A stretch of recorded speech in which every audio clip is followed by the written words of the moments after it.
ഇപ്പോൾ നമ്മൾ നിൽക്കുന്നത് വളരെ ബ്യൂട്ടിഫുൾ ആയിട്ടുള്ള കാഴ്ച ഞങ്ങൾ പ്രേക്ഷകരെ കാണിക്കാം. അല്പം വെള്ളം കുടിച്ചുള്ളൂ. കാരണം ഇത് മുഴുപ്പിലങ്ങാട് ബീച്ചിലൂടെയാണ്. മുഴുപ്പിലങ്ങാട് ബീച്ചിൻ്റെ ഒരു പ്രത്യേകത പ്രേക്ഷകർക്ക് അറിയാമല്ലോ, ഇത് ഡ്രൈവിൻ ബീച്ചാണ്.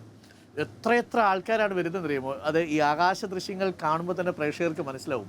യു മസ്റ്റ് കം, ഈ സ്ഥലത്തേക്ക് വരിക, ഈ കാഴ്ചകൾ കാണുക എന്നുള്ളതാണ്. നമ്മളിപ്പോൾ പോകുന്നത് ഇതിന് നല്ല ദൂരത്തിൽ തന്നെ ഒരു വാക്ക് വേ ഉണ്ടാക്കിയിട്ടുണ്ട്. 2-3 ഫേസ് ആയിട്ടാണ് നമ്മൾ തന്നെ റിപ്പോർട്ട് ചെയ്തിട്ടുണ്ട് ഇതിൻ്റെ നിർമ്മാണ പ്രവർത്തനം നടക്കുന്നത്. കേരളത്തെ ഏറ്റവും മികച്ച ടൂറിസ്റ്റ് ഡെസ്റ്റിനേഷൻസായി അടയാളപ്പെടുത്തുന്നതിൽ വളരെ പ്രധാനപ്പെട്ട പങ്കുവഹിച്ച മുഴുപ്പിലങ്ങാട് ബീച്ചാണ്. ആ ബീച്ചിലൂടെയാണ് നമ്മൾ പോകുന്നത്. ഇടയ്ക്ക് പാട്ടി കാണുന്നില്ലേ? അതെ, കടൽ തൊട്ട് ചേർന്നിട്ട്.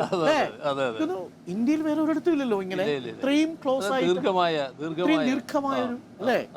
ഇതിപ്പോ 3 ഫേസ് ആയിട്ടാണ് നമ്മളെ ടൂറിസ്റ്റുകൾക്ക് ഒന്നുകൂടി ഹരമാവട്ടെ നിങ്ങളെ ഈ റിപ്പോർട്ടിംഗ്. അല്ല, ഇത് തീർച്ചയായിട്ടും ലോകത്തെമ്പാടുമുള്ള ടൂറിസ്റ്റുകൾക്ക് നമ്മുടെ യാത്രയ്ക്ക് എപ്പോഴും ഒരു പ്രത്യേകതയുണ്ടല്ലോ. You come and visit Muzhappilangad beach. This is the perfect drive-in beach in India. And you will not find this kind of a beach and the kind of hospitality these people are rendering. You please come, do visit, and this is the MLA and this is the Chief Minister who is calling you. Come and visit Mudipilangad. Yes, enjoy the beauty of the sea, the beauty of the beach, the beauty of the drive-in beach. People are enjoying actually. ഇത് അടുത്തൊരു ലെവലിലേക്ക് മാറ്റാൻ പോവാണെന്ന് തോന്നുന്നു അല്ലേ? അതെ അതെ അതെ അതെ, ഉന്നതമായ നിലയിലേക്ക് മാറാൻ പോകുക. 3 ഫേസ് ആയിട്ടാണ് ഇതിന്റെ.